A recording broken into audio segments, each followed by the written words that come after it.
sắt ní lăngประมาณខែនេះតែពេលចាក់ទឹកវាទៅវានៅតែដុះមកបន្តទៀតនេះវាខាន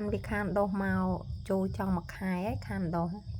ពេលឥឡូវចាក់ទឹកវាឥឡូវវាចាប់ផ្ដើមដុះមកទៀត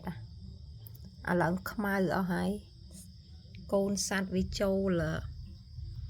ក្នុងនឹងតែវានៅតែដុះទៀតមើលឡើងនេះថងអស់ហើយឡើងមើលនេះតែវានៅតែពេលចាក់ទឹកវាទៅវានៅតែដុះមកទៀតនេះវាចាប់ផ្ដើមចេញដុះមកទៀតហើយនេះ